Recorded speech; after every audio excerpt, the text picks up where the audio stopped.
Welcome dear all. आज के इस इम्पॉर्टेंट लेक्चर में हम देखेंगे बहुत ही इम्पॉर्टेंट लॉ को, गॉस लॉ।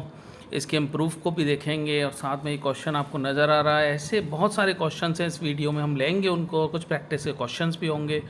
आपको गॉस लॉ का मैं प्रूफ भी कराऊंगा, गॉस लॉ का स्टेटमेंट भी मैं आपको बताऊंगा, और साथ में हम गॉस लॉ से रिलेटेड बहुत सारे पॉइंट्स को देखने वाले हैं इस वीडियो में। So come on, let's start and get into the action. और हाँ, एक खास बात, इस वीडियो में मैं आपको प्रूफ जो कराऊंगा उसके लिए आपको एक बहुत इंपॉर्टेंट कंसेप्ट बताऊंगा, सॉलिड एंगल का।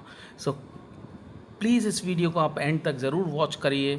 इसको एंड तक देखने के बाद में गॉस लॉ से रिलेटेड सारी क्वेरीज आपकी, सारे पॉइंट्स आपके गॉस लॉ के, वो बिल्कुल फंडामेंटल्स जो हैं वो क्लियर होने वाले हैं। So come on, let's start. Welcome dear all. आज एक बहुत इंपॉर्टेंट लॉ को देखने वाले हैं हम, गॉस लॉ। और गॉस लॉ क्या होता है, स्टेटमेंट क्या होता है, उसको समझने के लिए लेट अस इमेजिन एक चार्ज। एक मैं चार्ज ले लेता हूँ, यहाँ पर एक चार्ज ले लिया हमने प्लस क्यू का, और इस चार्ज से अब मैं बोलता हूँ आपसे हमें इलेक्ट्रिक फ्लक्स फाइंड करना है। तो फ्लक्स का फॉर्मूला आपको अच्छी तरह से पता है, पिछली वीडियो आपने देखी हुई है। फ्लक्स का फॉर्मूला होता है phi is equals to E into surface into angle between surface और इलेक्ट्रिक फील्ड। तो यहाँ ई एस कॉस थीटा होता है। ई तो इलेक्ट्रिक फील्ड है, लेकिन यहाँ पर सरफेस अभी नहीं है। तो सरफेस यहाँ पर नहीं है, तो सरफेस हम इमेजिन कर लेते हैं। फ्लक्स जब भी निकलेगी जब कोई सरफेस होगा। तो यहाँ सरफेस मैंने चलो इस तरह से एक सरफेस इमेजिन कर ली, स्फेरिकल सरफेस। स्फेरिकल, इसके चारों तरफ है ये सरफेस, ठीक है। तो यहाँ पे जैसे ही हमने सरफेस इमेजिन की, तो देखो फ्लक्स कैसी होंगी। मैं आपको यहाँ पे डायग्राम बनाता हूँ। यहाँ से इलेक्ट्रिक फील्ड लाइन्स ऐसे रेडियली आउटवर्ड जाएंगी कि नहीं जाएंगी? ये रेडियली आउटवर्ड फील्ड लाइन्स जाएंगी, इसके चारों तरफ इस तरह से निकल के जा रही होंगी। तो ये जो फील्ड लाइन्स बाहर आ रही है ना, ये यहाँ पर जो बाहर आ रही हैं, इनको हम इलेक्ट्रिक फ्लक्स बोलते हैं, जो एरिया में से बाहर आ रही हैं। तो वो फ्लक्स होती है, वो हमें कैलकुलेट करनी है सपोज। तो फ्लक्स कैलकुलेट करने के लिए हम क्या करेंगे कि यहाँ पर जो ये हमने जो पूरे इस इमेजनरी जो ये एरिया माना हुआ है स्फेरिकल, इससे चारों से फ्लक्स, इसके चारों तरफ जो फ्लक्स निकल के जा रही हैं, उसके लिए हम क्या करेंगे, यहाँ पर एक इमेजिन कर लेते हैं छोटा सा स्मॉल एरिया, ठीक है। स्मॉल एरिया इमेजिन कर लेते हैं, क्योंकि ये पूरा एरिया जो बना हुआ छोटे छोटे एरिया से मिलकर बना हुआ है। ध्यान रखिए, जैसे मैं आपके सामने ये एरिया बनाता हूँ, तो ये छोटे छोटे ऐसे एरिया से मिलकर ही तो बना हुआ है। इसमें कितने सारे एरिया होंगे ऐसे छोटे। तो मैंने क्या किया, यहाँ पर एक स्मॉल छोटा सा एरिया जो है ये हमने यहाँ पर इमेजिन कर लिया, इनमें से कोई सा भी, सपोज ये वाला, ये यहाँ पर हमने मान लिया इस तरह से है। तो ये एरिया जो क्योंकि छोटा है तो हम इसको मानेंगे ds, लिखेंगे। छोटे एरिया को लिखना है हमें ds। तो देखो ऐसा छोटा एरिया, इसको हमने लिख लिया ds। तो पूरा एरिया जो होगा ये s, ये कैसे इन छोटे छोटे जो एरियाज हैं इन सबको जोड़ने से बना होगा कि नहीं होगा, ठीक है। तो हम क्या करेंगे, पहले एक स्मॉल एरिया से फ्लक्स निकालेंगे जिसको हम लिखेंगे डी फाई, और इसको जोड़ देंगे। कहने का मतलब इसको समेशन कर देंगे तो पूरे से फ्लक्स आ जाएगा। ध्यान से सुन लो, हमारा टारगेट क्या है कि एक छोटे स्मॉल एलिमेंटल एरिया से फ्लक्स को कैलकुलेट करना और फिर उसका समेशन कर देना। क्यों? क्योंकि ऐसे छोटे छोटे एक से जितनी फ्लक्स निकल गई उतनी इससे सबसे उतनी निकल के जाएंगी। तो एक से हम निकाल लेते हैं और बाकी सबको सम कर लेते हैं, तो हमारा टोटल फ्लक्स निकल के आएगी। तो देखो हमने सबसे पहले क्या किया कि यहाँ पे चार्ज रखा हुआ है, ये इमेजिनरी एरिया माना हुआ है, इससे फ्लक्स निकल के जा रही है। एक ये इसमें छोटा एलिमेंटल एरिया ds मान लिया। To calculate flux let us imagine a spherical surface, ये स्फेरिकल सरफेस रेडियस r की with charge q at the center पे मान लिया हमने। Let us imagine a small area ds, हमने एक स्मॉल एरिया ds माना, and flux from this small area be D phi, इसको डी फाई माना। फ्लक्स का फॉर्मूला क्या हो जाएगा यहाँ पर ई, यहाँ पर फर्क सिर्फ इतना होगा कि अब एरिया के लिए क्या लिखना है हमें ds, ई ds कॉस थीटा। अब देखना जरा दोनों एरोज, ds क्या होता है, एक एरिया क्या होता है, एक एरिया वेक्टर भी निकालना पड़ता है ना, एरिया कम है तो एरिया वेक्टर होता है ऑलवेज 90 डिग्री। तो इसका 90 डिग्री पर हम लाइन खींचेंगे, तो ई और ds दोनों की लाइन है एक दूसरे पर फॉल करेंगी, इसका मतलब पैरेलल है। तो इसका मतलब थीटा क्या होगा, इन दोनों के बीच में 0 होगा। So D phi is equals to क्या हो जाएगा, ई ds हम लिख सकते हैं। अब यहाँ ई क्या होता है, ई इलेक्ट्रिक फील्ड। याद करिए, पॉइंट चार्ज q से r दूरी पर जो हमने ड्राइव किया होता है ई, वो उसका फॉर्मूला था ई इज इक्वल्स टू के क्यू ओवर आर स्क्वायर। ये थोड़ा सा आपको बैक में जाना पड़ेगा, थोड़ा सा याद रखने पड़ेंगे फॉर्मूले। पॉइंट चार्ज से के क्यू ओवर आर स्क्वायर होता है इलेक्ट्रिक फील्ड। इस वैल्यू को हमने यहाँ पर रख दिया। ये एक से निकल के आई।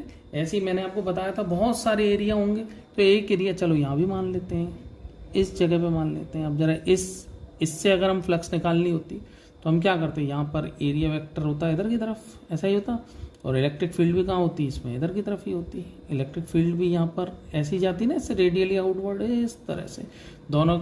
इस फ्लक्स को हम क्या लिख लेते हैं, again D phi is equals to, formula ही लगाते, ई डी एस हो जाता। थीटा कितना होता है उसके लिए भी 0 होता, तो ई की वैल्यू कितनी होती है। अब दोबारा बताओ, यहाँ से ई की वैल्यू यहाँ कितनी दूरी पर माना हुआ है हमने, ये भी आर दूरी पर ही माना हुआ क्योंकि स्फेरिकल है। तो सरफेस क्योंकि स्फेरिकल है, ई कितना हो जाएगा, के क्यू ओवर आर स्क्वायर। यहाँ भी इतनी दूरी पर, आर दूरी पर जो ई होगा वो भी के क्यू ओवर आर स्क्वायर होगा। तो यहाँ वैल्यू को लगाते हैं, तो यहाँ भी जो डी फाई होगा वो कितना हो जाएगा, के क्यू ओवर आर स्क्वायर। इस वैल्यू को पुट करेंगे ई की को इनटू डी एस, यही होगा ना। यहाँ पर भी थीटा कितना होगा, 0 होगा, इस जगह पर भी थीटा 0। ऐसे ही बहुत सारे छोटे छोटे एरियाज, हम बहुत छोटे छोटे एरियाज को ले सकते हैं। सबके लिए हमारा क्या हो जाएगा, थीटा 0 हो जाएगा। समझ में आई बात। तो ऐसे होने की वजह से जो टोटल फ्लक्स होगी जिसको हम निकालना चाह रहे हैं, टोटल फ्लक्स कितनी होगी, फाई, वो क्या होगी, इन सबका एडिशन होगी कि नहीं, D phi plus D phi plus D phi, और कितने सारे होंगे एरिया। इस तरह से हम इसको डैश डैश डैश करके शो कर सकते हैं। इसको हम रिप्रेजेंट कैसे कर सकते हैं, फाई इज इक्वल्स टू क्या होगा, आप इसको रिप्रेजेंट कर सकते हैं इंटीग्रेशन या समेशन डी फाई। इस तरह से हम इसको रिप्रेजेंट कर सकते हैं। ठीक है, तो समेशन डी फाई है। अब इस वैल्यू को हम जरा लगा देते हैं। तो यहाँ हमने जो फ्लक्स जो निकाली थी, समेशन का निशान लगाया था एडिशन के लिए डी फाई, और डी फाई की किसी की भी एक की वैल्यू आप उठा के रख दो। तो एक की वैल्यू क्या आ रही है हमारी, K Q over R square into D S. तो हमने समेशन का निशान लगाया और डी फाई की वैल्यू लिख दी, K Q over R square into D S. अब देखो जरा, यहाँ समेशन जो होता है इसमें के क्यू और आर स्क्वायर सबके लिए क्या है, सेम है।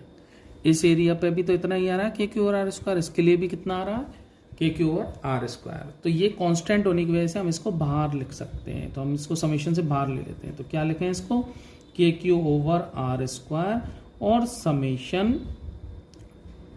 D S. अब मुझे बताओ, ये जो एरिया हमने कैसा माना हुआ है, स्फेरिकल माना हुआ है। ठीक है, ये जो हमारा ये जो स्फेरिकल सरफेस मानी हुई है, तो इस स्फेरिकल सरफेस का जो समेशन करेंगे, टोटल जो एरिया बैठेगा वो कितना बैठेगा, आपको अच्छी तरह से पता है। टोटल एरिया कितना बैठेगा उसका टोटल एरिया बैठेगा, समेशन डी एस बैठेगा 4 पाई आर स्क्वायर। नहीं पता है तो आपको याद रखना है, स्फीयर का सरफेस एरिया कितना होता है, 4 पाई आर स्क्वायर।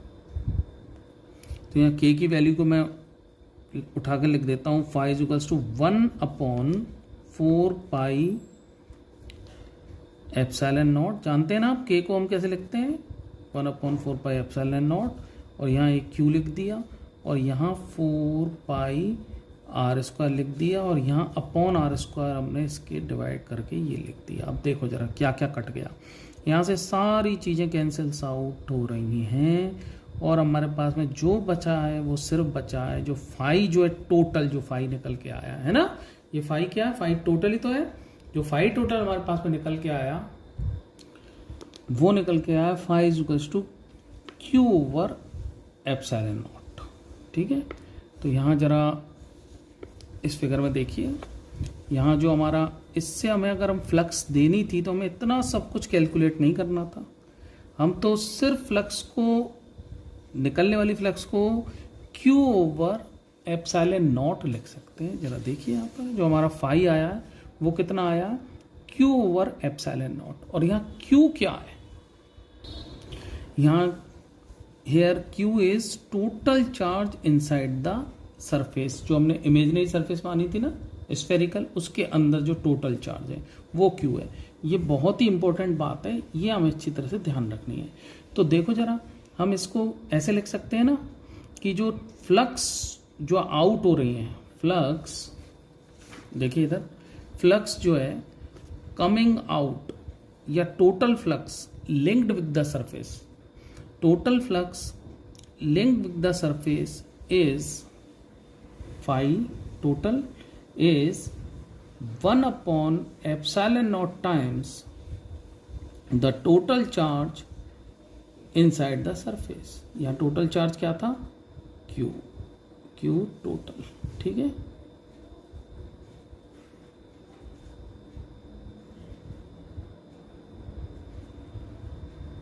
गॉस लॉ का स्टेटमेंट देखिए, the electric flux passing through a close surface is 1 upon epsilon not times the charge bounded by the surface. तो हमने जो phi equals to Q upon epsilon naught लिखा है, तो हम इसको ऐसे भी तो लिख सकते हैं 1 upon epsilon not into charge. और वो चार्ज जो है वो क्या है, वो चार्ज जो है inside the Gaussian surface charge है, टोटल चार्ज जो कि इनसाइड द सरफेस है वो है। तो देखिए ज़रा इसको समझ लेते हैं और ढंग से। इसको समझने के लिए ज़रा यहाँ देखिए, मैंने अभी पहले केस में तो हमने लिया था एक चार्ज, सिंगल चार्ज, अब हम ले लेते हैं ज़्यादा चार्ज, यहाँ Q1 Q2 Q3 Q4 ये चार्जेस नज़र आ रहे हैं। तो इनसे हमें फ्लक्स निकालना है, फ्लक्स निकालना है तो एरिया बनाना पड़ेगा, एक सरफेस लेनी पड़ेगी। ये देखो सरफेस ली हमने इस तरह से। तो ये सरफेस जो इमेजनरी लेते हैं जिनसे हम फ्लक्स कैलकुलेट कर रहे हैं उसको बोलते हैं गॉसियन सरफेस। ये देखो अब यहाँ ध्यान दो, ये जो गॉसियन सरफेस है इसके अंदर कौन कौन से चार्ज आ रहे हैं, Q1 Q2 Q3 Q4 नहीं आ रहा है, ठीक है, Q4 इससे बाहर है। तो देखो इसमें इलेक्ट्रिक फ्लक्स कैसे निकलेंगी, इलेक्ट्रिक फील्ड लाइंस Q1 से निकलती हुई जा रही हैं, ये आपको नज़र आ रही हैं, Q2 से जा रही हैं, Q3 से जा रही हैं, लेकिन Q4 से हमें लेने की ज़रूरत नहीं है क्योंकि वो गॉसियन सरफेस के बाहर है, तो उसको हमें टच नहीं करना है। क्यों, क्योंकि इसका स्टेटमेंट देखो, charge bounded by the surface 1 upon epsilon not times the charge bounded by the surface. अब charge bounded by the surface आप मुझे क्या कितना लिखोगे यहाँ बता सकते हो, यहाँ कितना है Q1 Q2 और Q3, तीन चार्ज है ना, तो उनको कैसे लिखोगे, Q1 plus Q2 plus Q3। तो इसको हम क्या लिख सकते हैं, समीशन Q करके भी तो शो कर सकते हैं। तो फाई जो इलेक्ट्रिक फ्लक्स, यहाँ फाई E का मतलब क्या है, electric flux is equals to 1 upon epsilon naught summation Q। और समीशन Q क्या है यहाँ पर, total charge inside the surface, और एप्सिलॉन नॉट क्या है, परमिटिविटी ऑफ फ्री सरफेस। और ये हमने किससे निकाला था, इसको ड्राइव किया था ना अभी हमने, इंटीग्रेशन E.ds इंटीग्रेशन लगा सकते थे, या फिर यहाँ समेशन EDS लगा सकते थे, जहाँ पर DS क्या था, DS एक स्मॉल एरिया हमने माना था। अब देखो ज़रा, अब हम क्या करते हैं, इसको ज़रा समेशन Q को कैसे लिखना है ये देखते हैं। तो देखो समेशन Q को क्या लिखना है हमें, फाई टोटल कितना हो जाएगा, summation Q over epsilon not, और फाई टोटल कितना हो जाएगा, समेशन Q को कैसे लिखना है, Q1 plus Q2 plus Q3। तो ये हमारी टोटल फ्लक्स होंगी। बस आंख बंद करके ये ले लेना है, और इसमें एक चीज़ का विशेष ध्यान रखना है कि जो चार्ज इसके अंदर आ रहे हैं उन्हीं को ही हमें ऐड करके लिखना है, बाहर वाले को हमें टच ही नहीं करना। Q4 इसमें हमने टच नहीं किया है। अब देखो ज़रा, अगर आपके मन में क्वेश्चन आएगा कुछ चार्ज अगर हमारे पॉजिटिव हैं और कुछ नेगेटिव होते तो क्या होता, तो देखो ज़रा, यहाँ पर Q1 Q2 Q3 पॉजिटिव नज़र आ रहे हैं और Q5 और Q4 नेगेटिव आ रहे हैं। तो पॉजिटिव से इलेक्ट्रिक फील्ड लाइन्स इस तरह से बाहर जाती हुई दिखाई देंगी आपको, जब बाहर जो ब्लू एरोज दिख रहे हैं आपको नज़र आ रही हैं बाहर जाती हुई, लेकिन जो नेगेटिव होता है उसमें अंदर की तरफ आती है इलेक्ट्रिक फील्ड। तो इस तरह से हमने अंदर आती हुई दिखा दी, एक या दो एरोज दिखाएं, आप चाहते तो ज़्यादा भी दिखा सकते थे। अब हमें जो टोटल फाई निकालना है यहाँ पर, तो गॉस लॉ लगाना है। गॉस लॉ क्या बोल रहा है, 1 upon epsilon not times the total charge bounded by the surface. तो यहाँ समीशन Q और एप्सिलॉन नॉट लिखा। अब समीशन Q कैसे लिखना है, देखो जरा, यहाँ Q1 plus Q2 plus Q3 तीनों पॉजिटिव हैं ये चार्ज, और यहाँ पर माइनस Q4 और माइनस Q5 कर देना है, ये विशेष बात आपको ध्यान रखनी है। तो यहाँ टोटल चार्ज में इन दोनों को हमें सब्ट्रैक्ट कर देना है, ठीक है। अब जो नेट फ्लक्स हमारी क्या आ सकती है, जो बाहर जानी फ्लक्स होती है उसको हम बोलते हैं फ्लक्स लीविंग, और जो अंदर आ रही होती है उसको हम बोलते हैं फ्लक्स एंटरिंग, ठीक है। अब इस केस में अगर आपका ये फाई टोटल पॉजिटिव आता है, यानी कि ये तीनों का सम बड़ा आता है माइनस वालों से, तो फ्लक्स जो होगी हमारी क्या बोलेंगे हम उसको, फ्लक्स लीविंग होगी। इसको मैं इस एग्जांपल से आपको समझाता हूँ। देखिए एक एग्जांपल को लेते हैं, calculate flux for the following. आपके लिए चार्जेस रखे हुए हैं इस तरह से, या 1 माइक्रोकुलम 3 4 -2। और ये जो सरफेस देखिए इस तरह से आपको इमेजनरी सरफेस दे रखी है। अब इस सरफेस से हमें बिल्कुल नहीं घबराना है। अब क्या हमारे मन में क्वेश्चन आएगा कि क्या जो हम गॉस लॉ है फाई इज इक्वल्स टू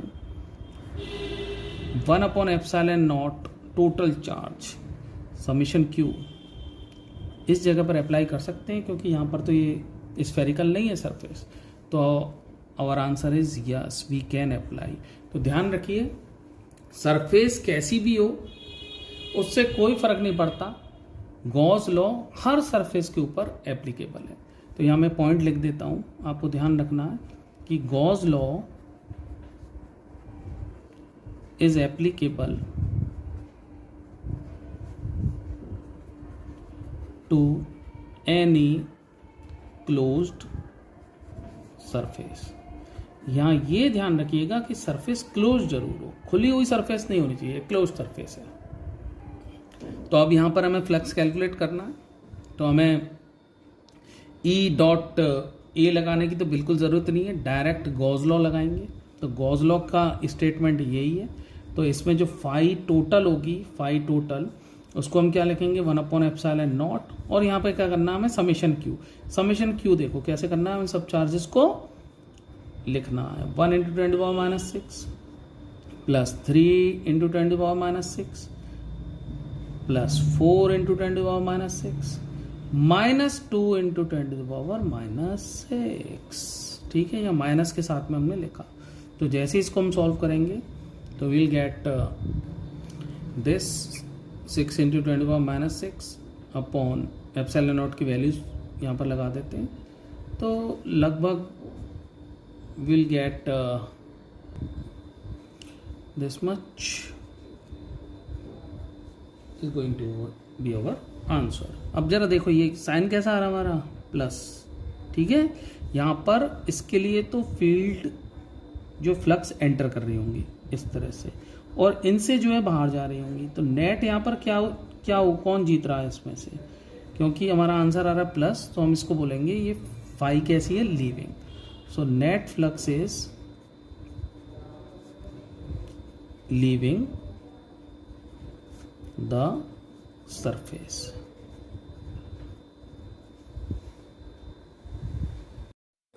देखिए गॉस के कुछ पॉइंट्स हैं गॉस थ्योरम के, उनको देख लेते हैं। Gauss theorem is valid for any type of Gaussian surface. अभी आपको बताता, सरफेस कैसे भी हो, सरफेस किसी भी तरह की हो, उससे उस पर कोई फ़र्क नहीं पड़ता। गॉस लॉ में जो फ्लक्स है वो सिर्फ और सिर्फ Q/ε0 होगी, जहाँ Q क्या है, total charge inside the Gaussian surface. इस जगह पर भी इनसाइड द गॉसियन सरफेस है Q, इस जगह पर भी Q है, इसलिए दोनों से फ्लक्स कितनी होगी, फाई टोटल जो होगी वो होगी Q/ε0। तो सरफेस कैसी भी हो, इलेक्ट्रिक फ्लक्स दोनों से सेम ही रहेगी। Gauss theorem is valid for any type of charge density.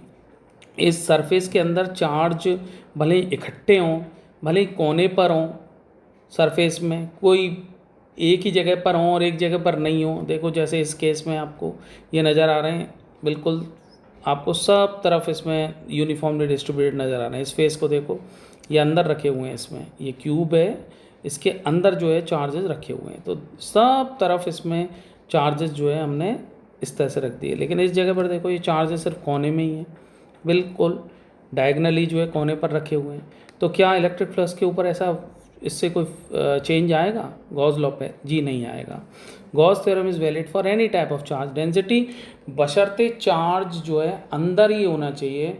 Gaussian surface के जब तक चार्ज अंदर है तब तक फ्लक्स भी सेम ही रहनी है। तो uniform charge density, non uniform charge density, किसी तरह का भी चार्ज हो, उससे गॉस थ्योरम के ऊपर कोई इफेक्ट नहीं पड़ता। देखते हैं, in a medium of dielectric constant epsilon और गॉस लॉ चेंजेस टू। अगर हमने ये एयर के अलावा कहीं और किसी मीडियम में रखा होता, हमने डाइलेक्ट्रिक कांस्टेंट एप्सिलॉन आर के मीडियम में रखा होता, तो गॉस लॉ क्या बन जाता, देखो यहाँ होता 1/ε0 समीशन क्यू, इस तरह से होता है ना। तो बस यहाँ ε0 और εr भी साथ में हमें लिख देना है। अगर आपने डाइलेक्ट्रिक कांस्टेंट का वीडियो नहीं देखा है तो please Coulomb's law for dielectric constant का वीडियो मैंने डाला हुआ है, उसको वॉच करिए। नेक्स्ट देखिए, इस गॉस लॉ में ये जो हमारी इलेक्ट्रिक फील्ड है, ये पूरा गॉस लॉ है यहाँ से यहाँ तक। देखिए ये जो हमने ड्राइव किया था अभी अभी इसी से तो किया था, स्फेयर में हमने यहाँ पे समीशन किया था, समीशन या इंटीग्रेशन। जो इंटीग्रेशन करने से ई डॉट डी एस का जो हमारा रिजल्ट यही तो आया था, क्यू ओवर एप्सिलॉन नॉट, या summation Q over epsilon not, यही तो आया था। तो देखिए इसमें जो ई होती है in Gauss law, E is for electric field from all charges whether it is outside और inside, but Q is meant only for charges which is inside the surface. इसको समझने की कोशिश करते हैं। जरा इस फिगर को देखें, यहाँ जो गॉस लॉ है पूरा का पूरा Gauss law, integration E dot D S summation Q over epsilon not, इसमें जो पॉइंट था वो ये बता रहा है कि जो इलेक्ट्रिक फील्ड है उसमें तो जो कंट्रीब्यूशन होगा चार्जेस, सारे चार्जेस का कंट्रीब्यूशन होगा, Q1 Q2 Q3, और ये जो बाहर है ना इसके सरफेस पे Q4 आपको नज़र आ रहा है, इसका भी कंट्रीब्यूशन होगा, ध्यान रखना। लेकिन जो इस वाली राइट हैंड साइड पर अगर हम इसको बात करते हैं समीशन Q, ठीक है, समीशन Q जो होगा यानी कि फ्लक्स की अगर हम बात करते हैं तो फ्लक्स में कंट्रीब्यूशन सिर्फ और सिर्फ जो चार्जेस इनसाइड है उसका ही होगा। ध्यान रखिएगा, इसके ऊपर बहुत ज़्यादा क्वेश्चंस आते हैं कंपटीशन पे, तो आपको ध्यान रखना है इस चीज़ को कि जो फ्लक्स है वो तो सिर्फ और सिर्फ जो चार्जेस इनसाइड हैं इसके उनके ऊपर ही डिपेंड करती है, लेकिन जो इलेक्ट्रिक फील्ड है वो सारे चार्जेस की वजह से होती है, inside as well as outside. इसके ऊपर एक क्वेश्चन है, उसको मैं आपको ज़रूर दूंगा करने के लिए।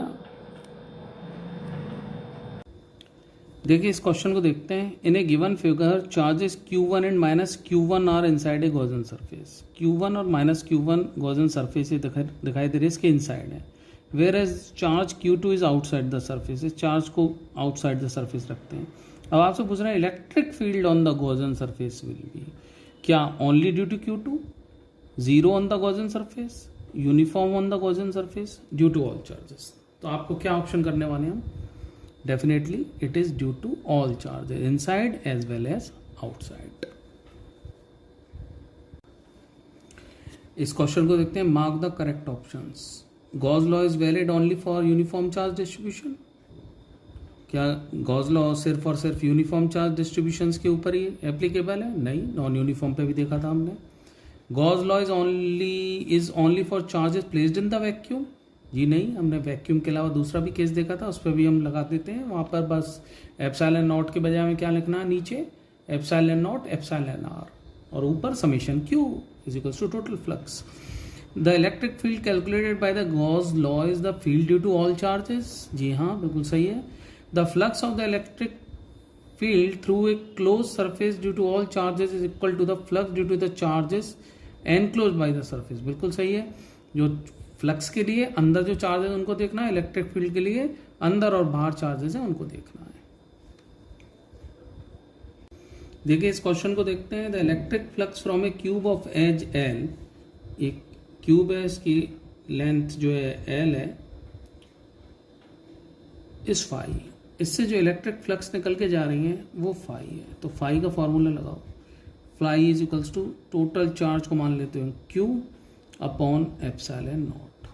ठीक है, अब हमसे आपसे बोल रहे हैं कि what will be its value if edge of cube is made 2L and charge enclosed is half.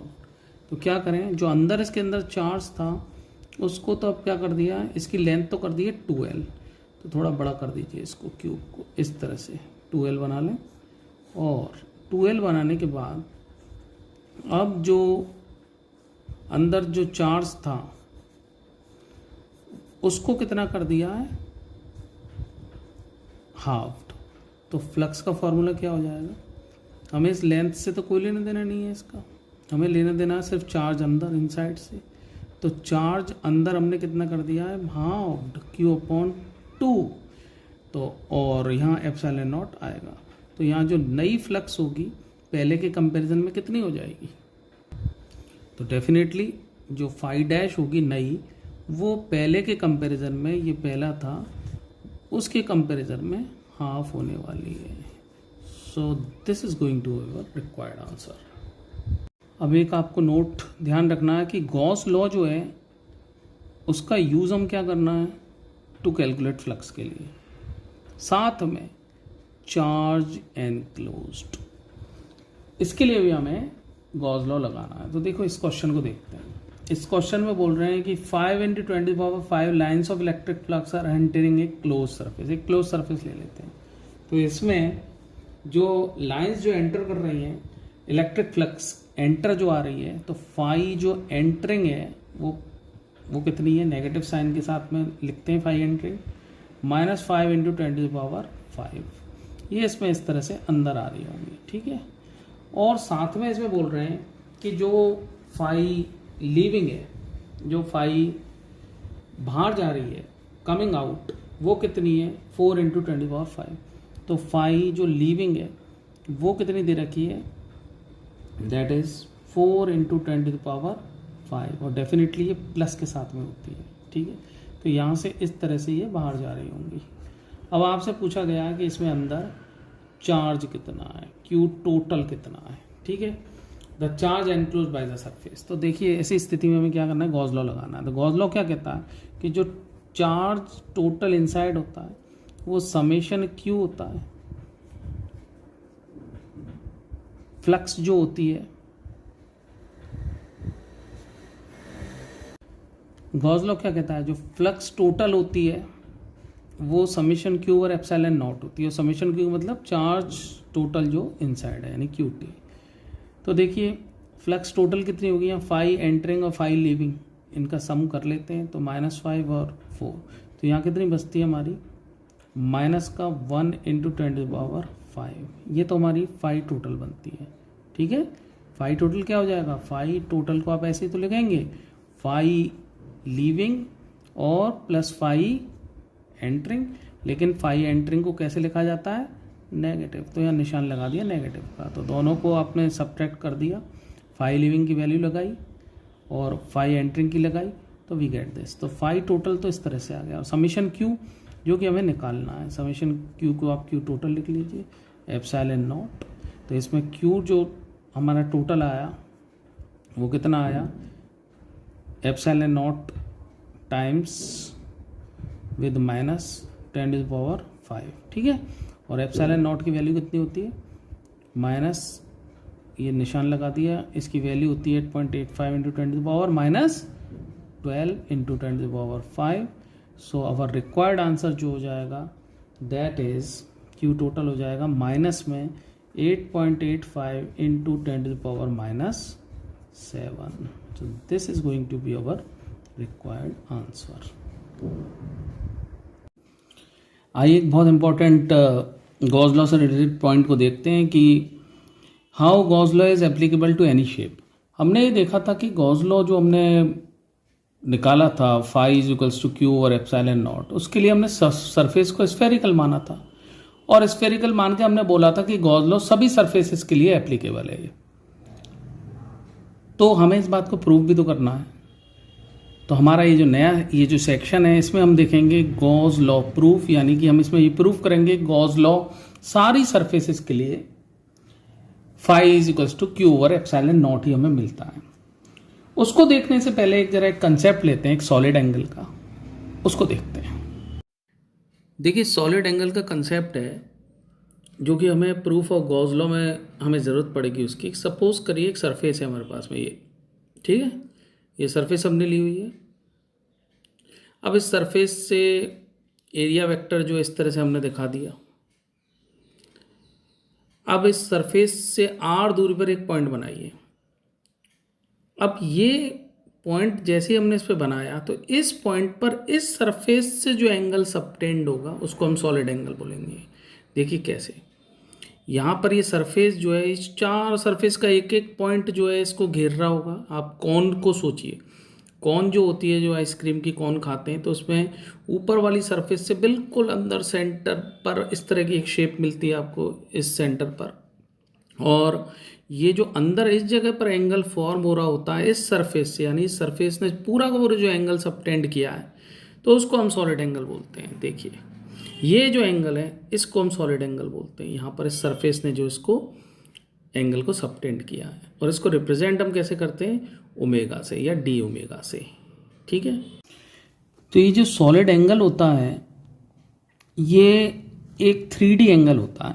देखिए कैसे, अब मैं आपसे बोलता हूँ कि ये जो दो लाइन बनाता हूँ, इन दोनों लाइनों के बीच में जो आपने बहुत बार थीटा कैलकुलेट किया होगा, अब इन लाइनों को अगर मैं ऐसे कर देता हूँ तो आप तुरंत बोलेंगे कि ये एंगल जो है 90 डिग्री का हो चुका है। तो ये जो एंगल हुआ करता है, या इस तरह से एक लाइन मैं इसको और घुमा देता हूँ, यहाँ पर ये एंगल बनेगा 180 डिग्री। ये जितने भी एंगल जो आप तक हमने पढ़े हुए हैं, वो एंगल जो है 2D एंगल के एग्जाम्पल्स हैं। ये सारे कौन से एंगल हैं? 2 डायमेंशनल एंगल हैं, दो लाइनों से फॉर्म हो रहे हैं, एक प्लेन में फॉर्म हो रहे हैं सारे एंगल। लेकिन जो सॉलिड एंगल होता है, ये सॉलिड एंगल जो है ये किस तरह का एग्जाम्पल है? Solid angle is 3D angle. ये 3D एंगल फॉर्म होता है। ये इस तरह से हमने एक सरफेस ली हुई है और इस सरफेस से यहाँ पर जो एंगल पूरा का पूरा इस सरफेस ने जो यहाँ पर सबटेंड किया है, वो पूरा का पूरा जो ये एंगल यहाँ पर इस पूरा निकल के आया है, ये एक 3D एंगल हो जाता है। अब एक इम्पॉर्टेंट बात हमें दोनों की देखनी है, 2D एंगल और 3D एंगल की। वो क्या देखनी है कि हम अच्छी तरह जानते हैं कि हमने पढ़ा हुआ है कि ये जो दो लाइनों के बीच में जो आर्क होता है, इस आर्क लेंथ को हम, ये दूरी अगर आर है, ये एंगल अगर डी थीटा हमने माना हुआ है, तो ये जो दूरी होती है, इस दूरी को हम इस तरह से रिप्रेजेंट कर देते हैं, D L is equals to R D theta. आप जानते हैं इसको अच्छी तरह से। जब ये रिप्रेजेंटेशन 2D एंगल के लिए है, तो 3D एंगल यानी सॉलिड एंगल के लिए रिप्रेजेंटेशन क्या है वो हमें देखना है। तो इसको अच्छी तरह समझ लीजिए। ये सॉलिड एंगल अगर यहाँ पर डी ओमेगा में लिखता हूँ, तो यहाँ पर जिस तरह से लाइन सेगमेंट डी एल लिख रहे थे, इसको हम क्या लिख लेंगे? सरफेस यानी डी एस। तो ये सरफेस हो जाएगा। और ये जो दूरी है इसको हम मान लेते हैं आर। ठीक है, तो देखना सिमिलरिटी दोनों में। हमें क्या लिखना है? पे लाइन सेगमेंट, तो यहाँ पर लाइन सेगमेंट बताइए क्या लिखना है हमें? D S. तो डी एस जो हो जाएगा वो इजिकल्स टू हो जाएगा आर मल्टीप्लाइड बाई एंगल। तो यहाँ पर एंगल कितना है हमारा? D omega. और दूरी कितनी है इसकी इस पॉइंट से? आर। लेकिन क्योंकि ये 3D एंगल है, ये 2D एंगल है, तो हमें इसको क्या करना है? स्क्वायर लगाना है। तो यहाँ जो हमारा डी ओमेगा सॉलिड एंगल निकल के आया, वो निकल के आया D S over R square. तो ये जब भी हमें ज़रूरत पड़ेगी इसकी हम इस्तेमाल करेंगे। अब जरा इस पॉइंट को देखते हैं, फिर how Gauss law is applicable to any shape. तो उसके लिए हम क्या करें? वही काम करते हैं, चार्ज ले लेते हैं Q, और इस चार्ज के लिए अब जो हमने इसको घेरने वाली जो हमने 3D फिगर बनाई थी पहले स्फेरिकल, अब उसको मैं इरेगुलर बना देता हूँ। चलिए इस तरह से हम कोई रेगुलर शेप ले लेते हैं। ले लिया। अब इस रेगुलर शेप लेते ही अब हम क्या करेंगे? यहाँ पर जैसे उसमें किया था इसी तरह से यहाँ पर हम एक लाइन, एक स्मॉल सेगमेंट लेंगे। ये भी मैं आपको बताऊंगा कि अगर ये सेगमेंट स्मॉल नहीं होता तो क्या होता। हम यहाँ पर अभी फिलहाल एक स्मॉल सेगमेंट को लेते हैं, इसको ले लेता हूँ मैं डी एस। तो देखिए, let there be a charge Q enclosed by an irregular surface as shown in the figure. Let the surface has a small element in area ds. तो flux coming out from this surface is D phi E D S cos theta. तो यहाँ theta निकालने के लिए दोनों के बीच का surface का एरिया वेक्टर देखिए, this is area vector of surface. और यहाँ से जो इलेक्ट्रिक फील्ड लाइंस निकल के आ रही हैं, सपोज चार्ज यहाँ पे रखा हुआ है, तो ये भी लगभग इलेक्ट्रिक फील्ड लाइन से इस तरह से यहाँ से निकल के जा रही हैं। तो ये दोनों एक ही डायरेक्शन में होने की वजह से द एंगल थीटा इज 0। तो यहाँ जो फ्लक्स होंगी इसकी वजह से वो कितनी निकल के आई? D phi is equals to E D S since theta is equals to 0। अब जैसा हमने पहले किया था, यहाँ पर ई की वैल्यू लगानी पड़ेगी। तो सपोज हम इसको मान लेते हैं, ये डिस्टेंस जो है यहाँ से यहाँ तक की डिस्टेंस हम मान लेते हैं आर। तो ये आर मानने से क्या हुआ? जो ई होगा के क्यू ओवर आर स्क्वायर, यहाँ पर हम पुटअप करते हैं। तो डी फाई जो हमारा कितना हो जाएगा? ई की वैल्यू लगा देते हैं, K Q over R square into D S. और ज़रा जो हमने डी एस को ड्राइव किया हुआ है वो देखिए, what is D S over R square, इसको हम लिख सकते हैं D omega. So D S over R square को मैं लिखूँगा डी ओमेगा, तो डी फाई जो हो जाएगा वो हो जाएगा के क्यू इंटू डी ओमेगा। अब ये डी ओमेगा जैसे हमने लिया, तो जैसे पहले हमने किया था, ये डी ओमेगा आप समझ रहे हैं किस तरह से फॉर्म हो रहा होगा, मैं इसको दिखा देता हूँ आपको। ये इस तरह से फॉर्म हो रहा होगा, यहाँ से ये पूरी एक कॉन फॉर्म हो रही है, कॉन बन रही है, ये कॉन इस तरह से बन रही है इस जगह पर। तो ये एंगल जो हो जाएगा, this one is D omega, this one is D omega. अब जैसे हमने पहले किया था, इसको समेशन करना है या इंटीग्रेशन करना है। On integrating equation first, we get total flux from the surface,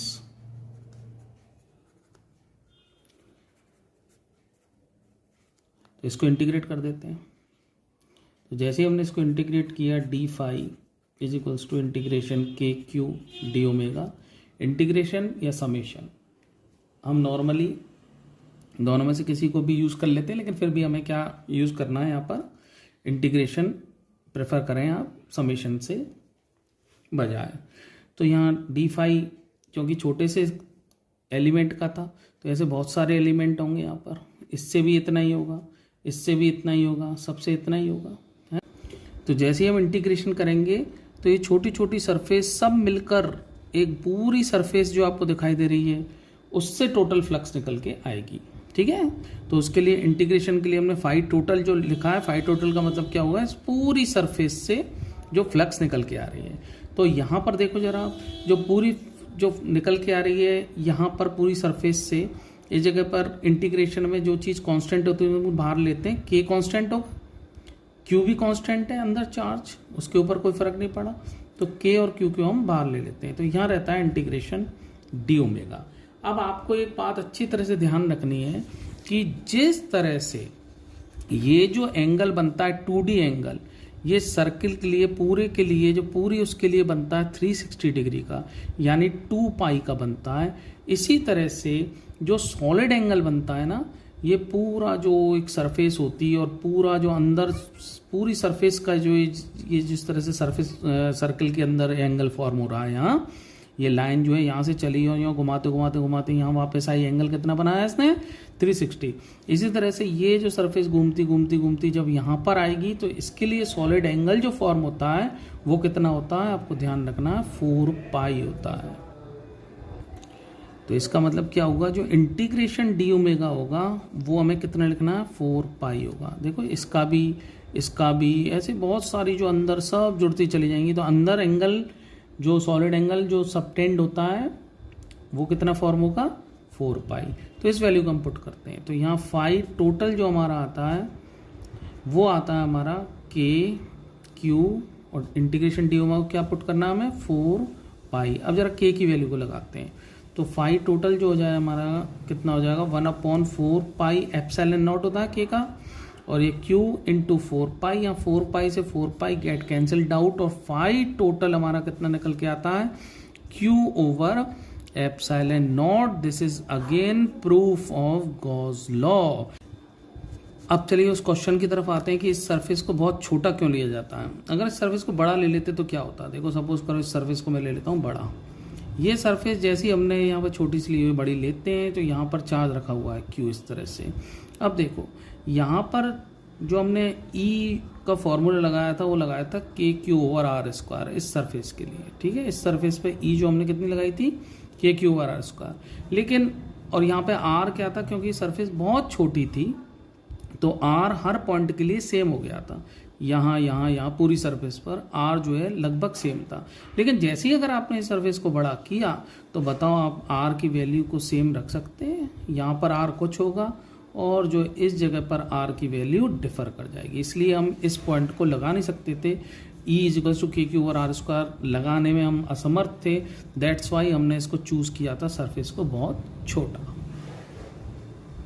आने वाले वीडियोस में हम कैलकुलेट करेंगे कि सरफेस इस तरह से बहुत बड़ी है और यहाँ पर चार्ज रखा हुआ है, तो इससे जो फ्लक्स होगी वो कितनी निकल के जाएगी, इसको हम जरूर डेफिनेटली कैलकुलेट करेंगे। नेक्स्ट वीडियो में मैं लूँगा इसको।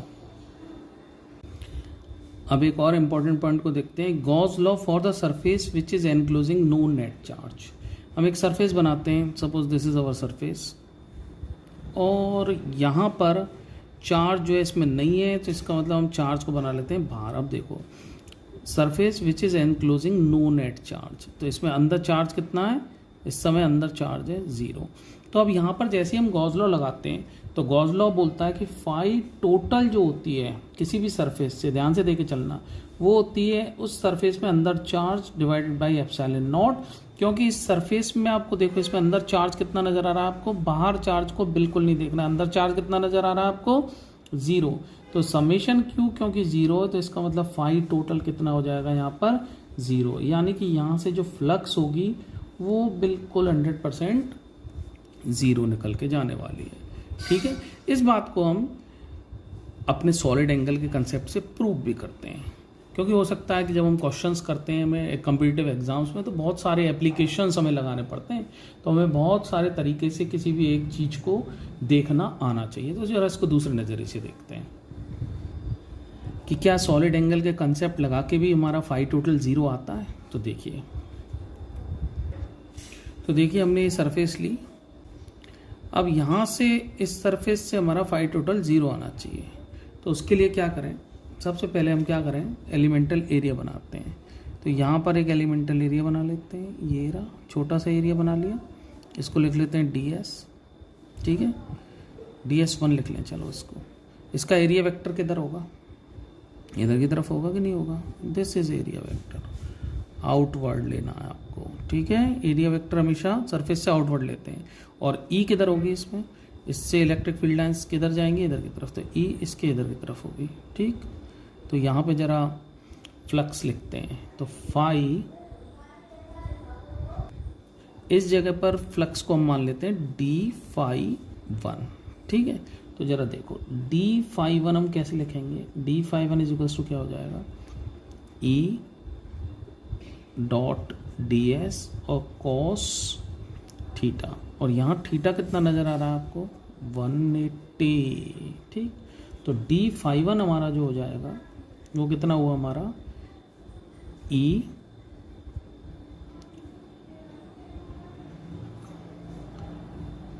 माइनस ई डी एस, कॉस थीटा की वैल्यू cos 180 कितना हो गया हमारा -1। अब इस जगह पर E की वैल्यू लगाते हैं, E जो हो जाएगा हमारा KQ ओवर R1 स्क्वायर कर लीजिए इसको, ये यहाँ से यहाँ तक की दूरी हम इसको कितनी मान लें 1 मान लेते हैं R1। तो यहाँ देखो जरा सॉलिड एंगल बन रहा होगा इस तरह से, ये सरफेस पर यहाँ पर ये सॉलिड एंगल बन रहा है। ठीक, ये बन रहा सॉलिड एंगल दिस वन, तो यहाँ जो सॉलिड एंगल बन रहा है वो d ω हम लिख सकते हैं। ठीक है, और ये दूरी जो हमने कितनी मानी हुई है R1। ठीक, तो यहाँ इस वैल्यू को प्लग इन करते हैं, तो d∅1 हमारा आता है -KQ R1 square into ds, और हम अच्छी तरह जानते हैं ds ओवर R1 स्क्वायर को हमें क्या लिखना है d∞। तो d∅1 जो हो जाएगा हमारा हो जाएगा -KQ d∞। इसको फर्स्ट डाल लेते हैं। अब जरा इसके जस्ट पीछे एक सरफेस और लेते हैं, यहाँ पर इस सरफेस को, चलिए मैं दूसरे डायग्राम में दिखा देता हूँ आपको। उसको देखने से पहले जरा इस लैंग्वेज को आप लिख लीजिए कि phi total is equals to 0 आना चाहिए हमारा, अगर चार्ज बाहर रखा हुआ है। तो इसके प्रूफ जो है ये बिलो है, आप देखो जरा, प्रूफ इज गिवन बिलो। तो let there be a ds1 area on surface, so flux linked with it is given by d∅1 is equals to इतना, ये हमने KQ ओवर d∞ लगा दिया। अब जरा देखते हैं इसका अपोजिट एक एरिया यहाँ पर लेते हैं, तो इसको दोबारा इस फिगर को बना लेता हूँ। ये हमारा Q बना हुआ है इस जगह पर, दिस इज Q, और यहाँ पर ये सरफेस थी हमारी, कौन सी थी, DS1 माना था हमने। अब इसके ठीक पीछे देखो एक सरफेस और मिलेगी हमें, इसको आप DS2 मान सकते हो, ठीक है। अब इसका जरा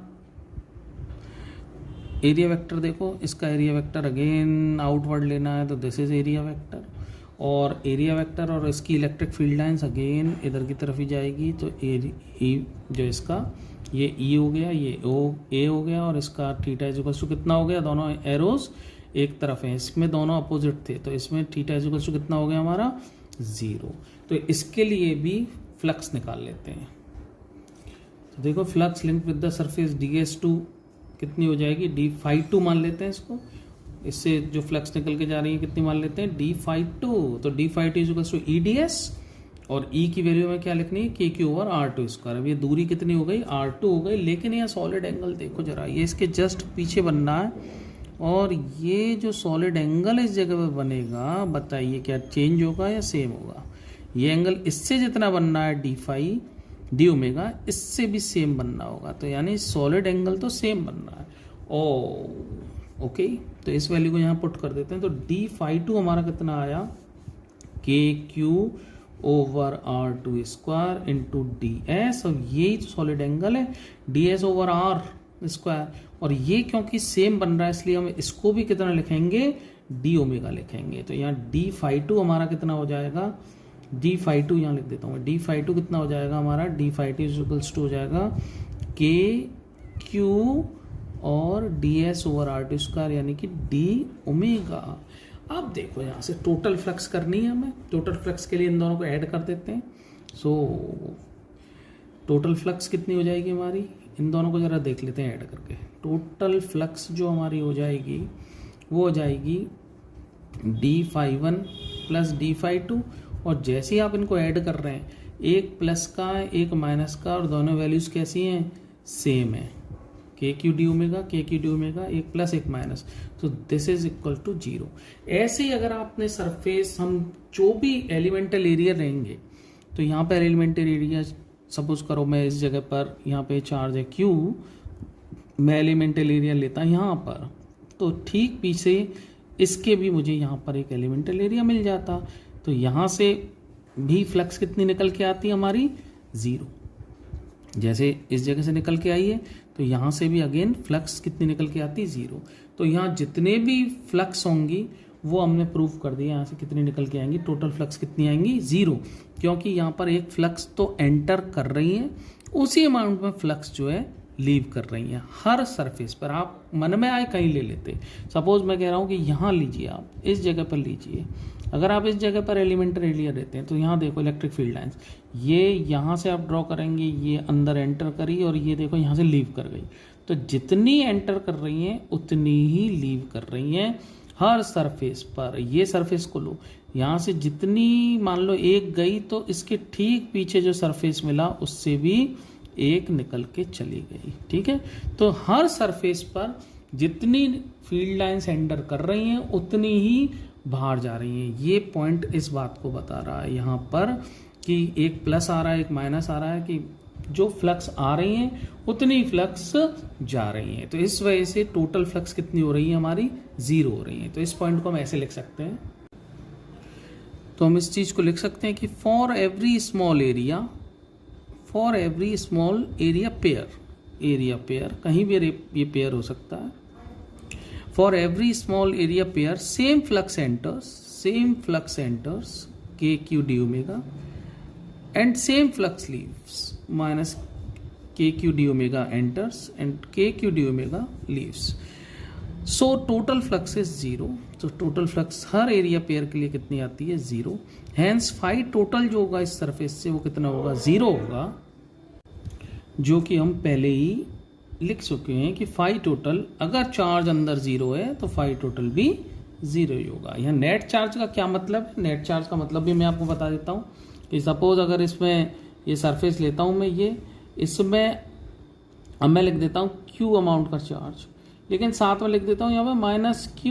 अब देखो ये चार्ज तो इसमें आपको एनक्लोज नज़र आ रहा होगा Q और माइनस Q, लेकिन यहाँ पर नेट चार्ज जो कितना हो जाएगा, समीशन Q कितना हो जाएगा यहाँ पर, ज़ीरो। तो नेट चार्ज अगेन कितना हो जाएगा यहाँ पर इस सरफेस में? ज़ीरो। तो इससे भी फ्लक्स टोटल इस सरफेस से भी कितने निकल के आएगी? Zero. Now this is time for practice questions. आप इन क्वेश्चंस को देखिए, पहले क्वेश्चन को देखिए, इसके आंसर्स को देने की कोशिश करिए, एक से ज़्यादा भी सही हो सकते हैं। दूसरे क्वेश्चन को देखिए, इसका आंसर आप मुझे सबमिट करिए। और जो थर्ड क्वेश्चन आपको नज़र आ रहा है, इस क्वेश्चन में जो बता रहे हैं कि सबसे पहले तो क्या है, इसको थोड़ा सा ये रेक्टेंगुलर आपको नज़र आ रहा है, इसको आप क्यूब कंसिडर करिए। This is cube. और इस क्वेश्चन में क्या करिए कि यहाँ जो क्यूब है इस जगह पर ये चार्ज रख लीजिए। यहाँ पर मैंने इसके सेंटर पर रख दिया चार्ज क्यू, और यहाँ से इस फेस से इसकी दूरी को मान लीजिए L/2, और ये पूरी जो है इसकी क्यूब जो है वो L लेंथ की है। और आप क्या करें, ये क्वेश्चन कह रहा है कि यहाँ पर एक चार्ज और रखा हुआ है, क्यू बाहर रखा हुआ है, देखिए यहाँ पर, और ये चार्ज भी यहाँ से रखा हुआ है L/2 दूरी पर। तो ऐसी कंडीशन में जो ये जो शेडेड सरफेस आपको नज़र आ रही है ये वाली, इस सरफेस से जो फ्लक्स आपसे पूछी गई है उसका आपको आंसर देना है। तो मैं रेकमेंड करूँगा इस वीडियो को आप, एक मैं लिंक दे रहा हूँ आपको, इस क्वेश्चन को करने के लिए एक वीडियो है इलेक्ट्रिक फ्लक्स थ्रू क्यूब, उसको आप देखिए और उससे उसको देखने के बाद में इस क्वेश्चन को करने की कोशिश करिएगा। Thanks for watching. प्लीज़